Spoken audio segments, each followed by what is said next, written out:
पहा नवीन एपिसोड्स एकदम add free.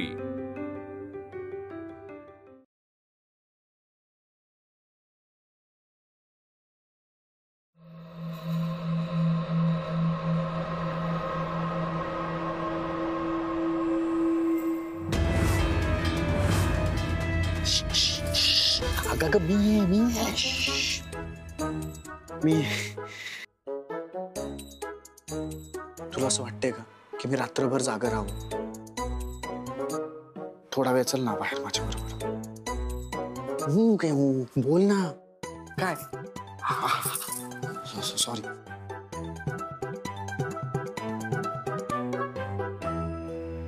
आजी झोपल्या त्यांना जाग आली तर त्यांना सगळं कळलं नको। मुक्ता रिलॅक्स।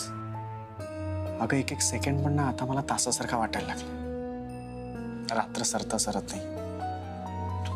थोडा वेळ चल ना बाहेर माझ्या बरोबर। नाही नको, आजी झोपल्या त्यांना जाग आली तर। तू काहीच टेन्शन घेऊ नकोस। हे बघ तिला जाग येणारच नाही आणि समजा तिला जाग आलीच ना तर सगळं मी माझ्यावर घेईन।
काय ठरवलं होतं आणि काय होऊन बसलंय? विरोध तरी कसा करायचा नाही हे सुद्धा कळत नाही मला तर। पण मला हे समजत नाही ती तिथनं सुटलीच कशी आणि लग्न घरात येऊन पोहोचली आवरून सावरून। कसं शक्य आहे हे? ते म्हणतात ना देव तारी त्याला कोण मारी, तसंच झालं असणार। अगं आत्या तू तिच्या साईडनेस की आमच्या? काय बोलतीस तू? सॉरी। हंस आपल्याच बाजूने असणार ना। आता या टेन्शन मध्ये ना चुकीची म्हण घेतली त्यांनी। आर्याला सून करून घेण्याचा प्लॅन कायमचा निकालात निघाला। हो ना, आता काय तिथं कायतरीच आपली सून झालीये। आधी आपण सगळे विरोधात होतो तेव्हा एवढ्या तोऱ्यात वावरायची। आता तर काय सून झाली म्हटलं आपल्या डोक्यावर मिऱ्या वाटायला कमी करणार नाही। बाई बाई बाई बाई बाई, मला तर विचाराने सुद्धा काहीतरी विचित्रच होतंय बाई। हंस आपलं कारस्थान तिला माहिती आहे, ती कुणाला सांगणार नाही असं म्हणाले खरी, पण त्यावर किती दिवस ठाम राहील ना हे काय सांगता येत नाही। कधी ना कधीतरी ती तोंड उघडणारच। ही अवस्था आता ना दगडाखाली हात अडकल्यासारखी झालीये, त्यामुळे तिचं मन दुखावणं सध्या तरी मला बरोबर वाटत नाही। त्यामुळे काय म्हणजे आपण तिच्याशी चांगलं वागायचं, प्रेमाने वागायचं? तर आपल्याकडे दुसरा काही पर्याय आहे का? नाही ना, तिच्याशी चांगुलपणाचं नाटक करायचं म्हणजे स्वतःचाच मानसिक छळ करण्यासारखं आहे। अगं बाई, म्हणजे आता स्वतःचा छळ करून घ्यावा लागणार। दत्ता मामा, अरे कुठे होतास तू इतका वेळ? काय नाही, माझे पाय मोकळे करायला गेलो होतो। या इथं आम्ही सगळे टेन्शन मध्ये आहोत आणि तू मस्त फिरतोयस। म्हणजे तुमची काय इच्छा आहे त्या टेन्शन मध्ये तुमच्यासारखी सुटकी चेहरे करून बसू? आणि आला टेन्शन मध्ये अटॅक, मग काय करायचं? हे बघा, जे झालं ते झालं. आता जा, आता त्याच्यानंतर आपण विचार करूया. हा नाही, आता नाही, उद्या. आता झोपायला जा. आणि झोपायला जाण्यापूर्वी तुमच्या देवाला, बाबाला, बुवाला अशी प्रार्थना करा की त्या मुक्ताने आहे ना कुठे जाऊन काही बोलू नये म्हणून.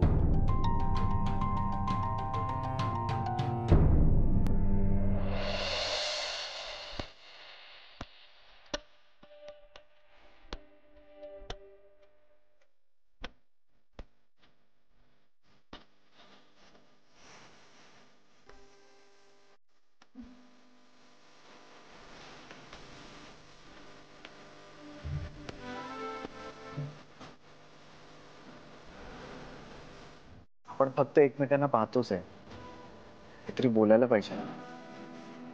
बोल ना. मला ही शांतता आवडते. गाभाऱ्यात जाऊन देवाकडे फक्त बघत बसायचं असतं. बोलून समाधी भंग नसते करायची. अच्छा, पण मला ना माझ्या देवाशी बोलायला आवडेल आणि त्याचं ऐकायला पण आवडेल.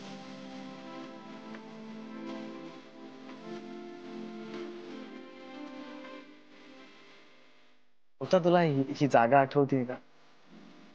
आपण इथे एकदा कशासाठी तरी भेटलो होतो.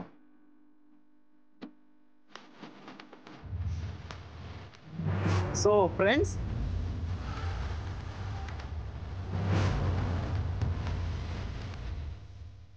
ती महत्वाची जागा आहे नाही? तू पण बोल ना काहीतरी. आता आपल्या दोघांच्या डोळ्यासमोर तो प्रसंग आहे तसं उभा आहे. जसं तसं आपण एकमेकांच्या डोळ्यात पाहतो. शब्दांची गरजच नाही राहिली. मग मला वेगळं काहीतरी सांग, असं की जे मला माहित नसेल. वेगळं वेगळं काय सांगू?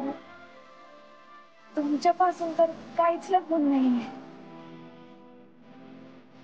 ते पण बरोबरच आहे. मला सगळंच सांगतेस तू, काहीच लपलेलं नाही. मग काय सांगते? मला सांग की त्या दिवशी पार्टी नंतर तू हळदीसाठी तुझ्या घरी गेली तेव्हा नेमकं तुला माझ्याबद्दल काय फील होत होतं? आय एम शुअर तुला घरी जाताना माझी आठवण आलीच असेल ना?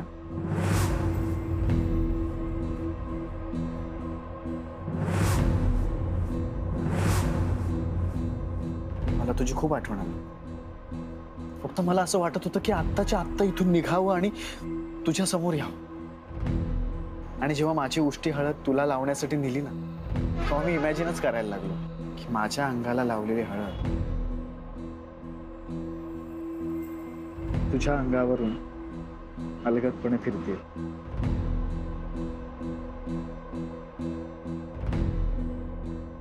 मला हळद सुद्धा लागणार आहे. हा, पण ती माझ्या घरी नाही, तुझ्या घरी. तुला माहितीये का, मला नंतर अंबिका आत्याकडून कळलं की तुमच्याकडे फोटोग्राफरच नव्हता. अगं मला सांगायचं ना, म्हणजे मी काहीतरी अरेंज केलंच असतं. बघ ना, आपण इतका छान प्लॅन केला, तुझी हळद झाली, पण यार आपल्याकडे फोटोच नाहीये. म्हणजे आपण आपल्याच हाताने सगळं घालवलंय की नाही? का केलं असेल असं?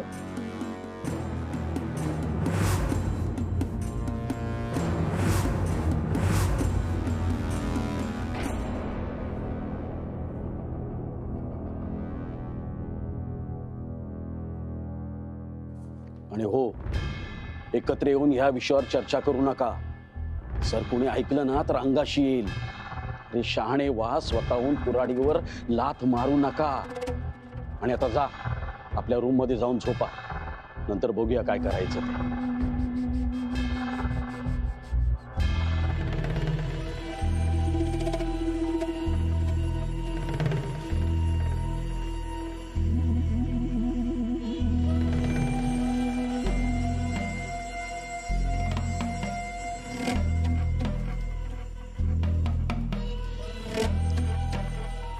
मला असं वाटतंय की तुमच्या डोक्यात काहीतरी शिस्त आहे.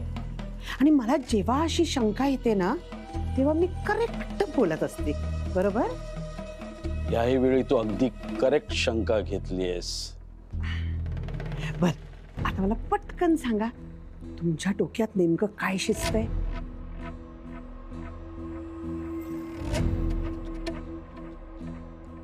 त्याआधी हे समजून घे की इथे फुकटात राहण्याचा कार्यकाळ आता संपुष्टात आला. दाजींना साथ देण्यासाठी, सारंगला मुक्तापासून तोडण्यासाठी आपण इथे थांबलो होतो. पण ते झालंय आता. पण यापुढे मुक्ताबरोबर चांगुलपणाचं नाटक करत राहायचं आणि दाजींना सांगायचं की आपण इथून जातोय म्हणून. आपण इथनं जातोय? अहो पण कसं आणि कुठे राहायचं आपण? अहो, एवढं सगळं परत उभं करायचं, पैसे नको का? त्या पैशाच्या सोयीसाठी इथे काही काळ आपल्याला थांबावं लागणार आहे. म्हणजे आता दादाकडनं परत पैसे मागायचे? आता कर्ज म्हणून पण ते आपल्याला काही देणार नाही. काय बोलले होते मागच्या वेळेला, हे शेवटचं, यातच व्यवस्थित सेटल व्हा. आणि पुन्हा मागितले तर तोंडावर अपमान करण्यात येईल. झालं, आणि त्या पैशातही तुम्ही सेटल झाला नाहीत. आता हे जर का दादाला कळलं, काय इज्जत राहील तुमची? म्हणूनच तर म्हणतोय ना, पुन्हा पैसे मागायचे नाही. तर हुशारीने, शिताफीने त्यांच्याकडून हळूहळू पैसे काढायचे आणि तेही कानोकान कोणालाही खबर न लागू देता.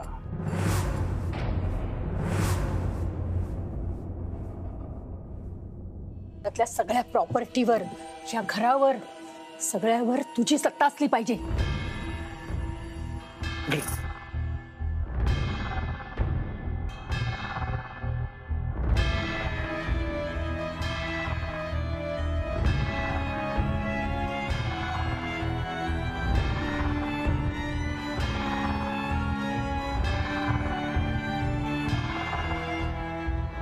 मला माफ करा. लग्नात आपण एकमेकांना वचन दिलं होतं की एकमेकांपासून काहीच लपवून ठेवायचं नाही. पण मला एवढं मात्र लपवून ठेवावं लागन, आणि हे सगळ्यांच्या फायद्यासाठीच आहे. हे एक गुपित घर बांधून ठेवणार आहे. आई जगदंबे, हे सत्य लपवून ठेवायची ताकद दे. काय झालं? काही नाही, चल. आई, हो आले.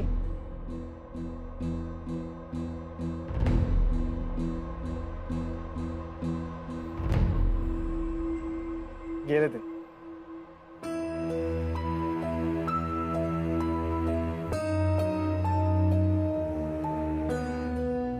आता सांग ना, की हळदीच्या वेळी तुझ्या मनात काय भावना होत्या? अहो, हे चुकीचं आहे. अगं काय चुकीचं आहे? घरच्यांनी आपल्याला एवढं स्वीकारलंय, एवढं छान लग्न करून दिलंय, आपण तरी पण त्यांच्या डोळ्यात धूळ फेकून असं लपून छपून भेटतोय. हे मला पटत नाही. हेच तर, तुझा हाच खरेपणा ना मला रोज नव्यानं प्रेमात पाडत असतो. हे मुक्त, तुला सांगू का, ही जागा ना, ही जागा काहीतरी जादुई आहे. म्हणजे मनहूस भाग्याची टाईप आहे. म्हणजे हे बघ ना, लग्नाआधी आपण जेव्हा पहिल्यांदा इथे भेटलो ना, तेव्हा तू मैत्री तोडायला निघाली होतीस. कारण तुला अशी भीती वाटत होती की तू माझ्या प्रेमात पडशील. आणि आता लग्न झाल्यावर आपण जेव्हा भेटतोय तेव्हा तुला माझ्या जवळ पण यायचं नाहीये, कारण इतरांना आपण फसवतोय असा गिल्ट तुझ्या मनात आहे. म्हणून ही जागा मनूज आहे. आणि मग भाग्याची कशी?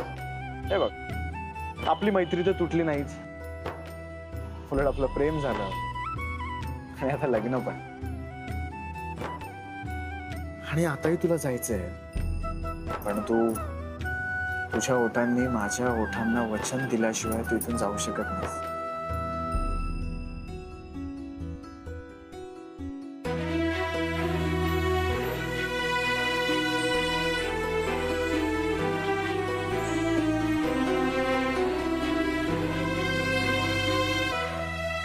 मुक्ता वहिनी, सॉरी हा, तुम्हाला लोकांना डिस्टर्ब नाही केलं ना? आमचं बोलून झालं होतं. हो हो हो. दादा झालंय ना नक्की बोलून? हो आमचं बोलून झालंय. बोल ना मग. आता कशाला भजन करायला थांबवलंय? नाही म्हणजे बरं चल वहिनी, चल चल. Good night. हा चल चल. Good night. गुड नाईट म्हटलंय मी. तू जवळ नसताना माझी नाईट गुड तरी कशी होईल? काहीतरी पण ना.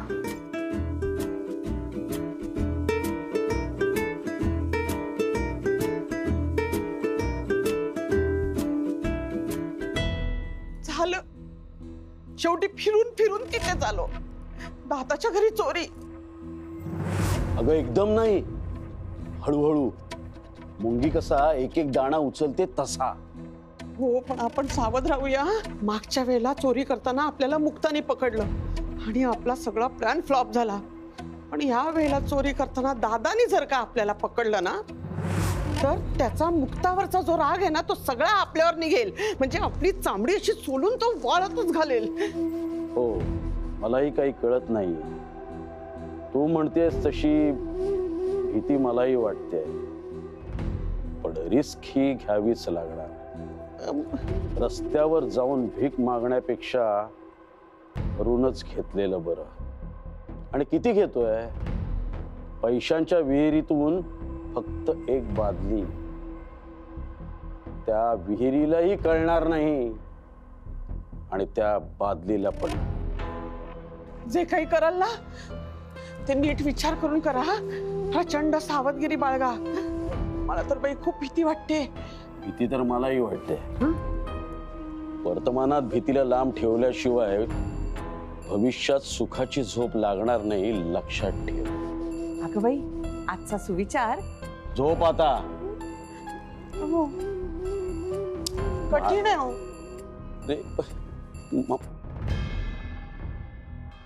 माझं काय चाललंय, तुझं काय चाललंय? झोप आता.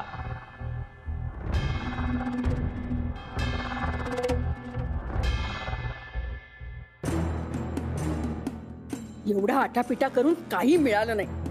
शे, उलट विरोध करणाऱ्यांनीच विधिवत लग्न लावून दिलं. तर उद्या पुन्हा हळद उतरवायला जायचं, पुन्हा सत्यनारायणाची पूजा. मला नाही यात कशातही इंटरेस्ट नाहीये. मला कशातही भाग घ्यायची इच्छा नाहीये. शी, ते काय करू मी?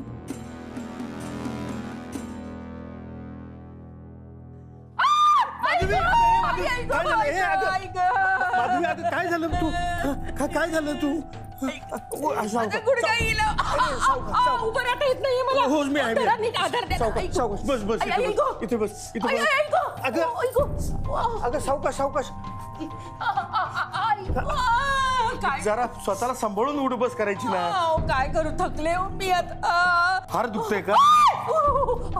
खूप कळ मारते हो. गुडघा चमक भरली आहे. अरे बापरे, उद्या घरात एवढे कार्यक्रम आहेत. मला नाही वाटत मी त्यात भाग घेऊ शकेन. ऐक.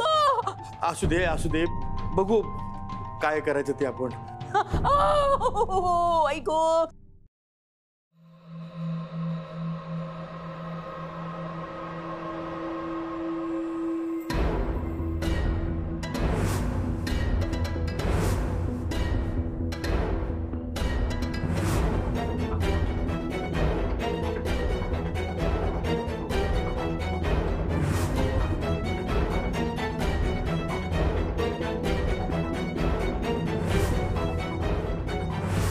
बांगड्या मुक्ताच्या हातातच राहू द्या.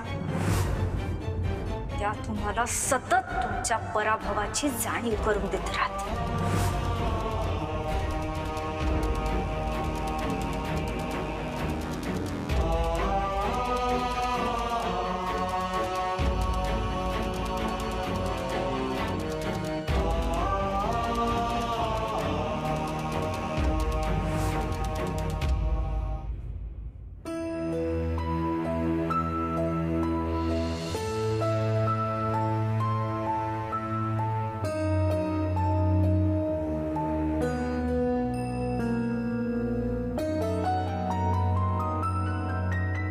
आणि जेव्हा माझी उष्टी हळद तुला लावण्यासाठी नेली ना, तेव्हा मी इमॅजिनच करायला लागलो माझ्या अंगाला लावलेली हळद तुझ्या अंगावरून अलगदपणे फिरते.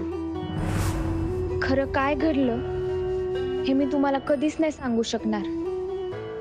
मला माफ करा.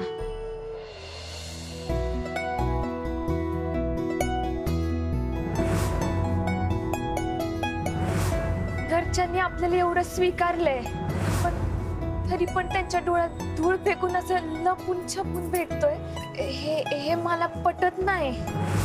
I love you Mukta. I really love you.